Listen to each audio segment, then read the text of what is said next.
had. It really is, yeah. I have to feel, I mean, there are a bunch of people who worked diligently to bring MMA back to New York.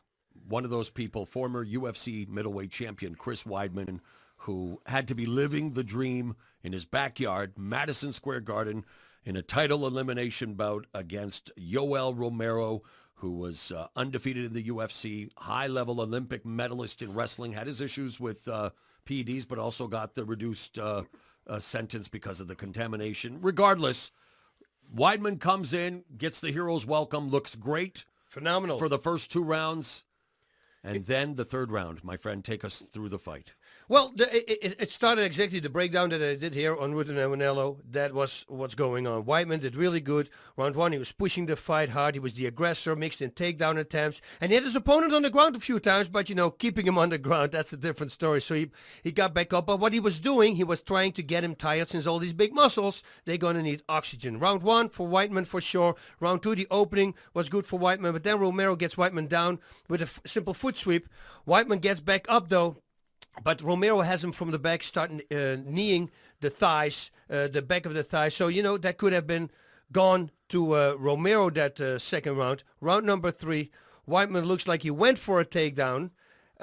Simultaneously, Romero jumped up in the left perfectly. knee. So his head, was right at that particular moment, and he jumped. Yeah, he fell on the... He exploded with that knee and the blood, my friend. The crimson mask covering the face. You know what I want to see? Chris Weidman. I want to see Romero throwing more with his right hand. I think he should start throwing more combinations. You don't like those knees that knock people out and I leave them bloody? love it. I just bug it. Left knee, left kick, left straight.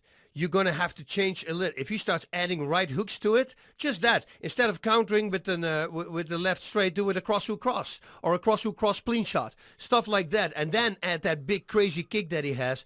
I mean, he's going to be even more dangerous, and he's already super dangerous. So what was the biggest mistake Weidman made? Well, this was unfortunate, Just I think one of maybe those he went things? for I don't know. He just lowered himself. So until then, I mean, so you were impressed with Weidman until that happened? Yes, he did very well. And what about Romero? And Romero, but Romero was waiting. Seemed like he was, waiting, pacing. I mean, the guy is heavily muscled, probably not the biggest gas tank. But that's why Weidman was doing really smart in the first 2 rounds. You were pushing the fight constantly. So, and even the corner told Romero, we need to finish in the third round. Your wish is his command. And boy, he did it in highlight reel fashion, gets an extra $50K. And now he is undefeated in the UFC at 8-0. His 8-fight winning streak is the longest active streak in the division. He's only one of 2 fighters in the UFC to earn 5 knockout victories in the third round. Former UFC champion Randy Couture being the other guy. He immediately demanded a title shot against Michael Bisping. But you know how impressive that is, because a guy with that body pulling off knockout victories in the third round, that's a scary thing. And while it's going to be scary, I think, regardless of where it happens, for Michael Bisping, who was an analyst on the show, they showed him on the screen. He flipped him off a couple of times, did the needle in the ass to, infer that Romero is a drug cheat. Michael Bisping has to be the fighter of the year in many ways, considering where he started and where he is now. Oh, as the UFC middleweight champion, beat Anderson Silva, beat Luke Rockhold, avenged one of the biggest knockout losses in UFC history against Dan Henderson.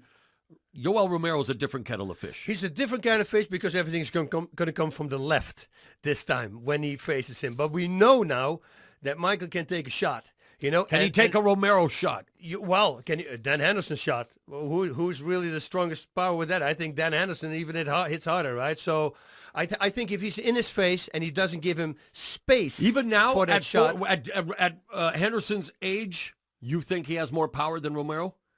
Yeah, Henderson, that's just... I know that's Romero is because the way he looks, he's got power. Henderson is because the way he hits. Okay.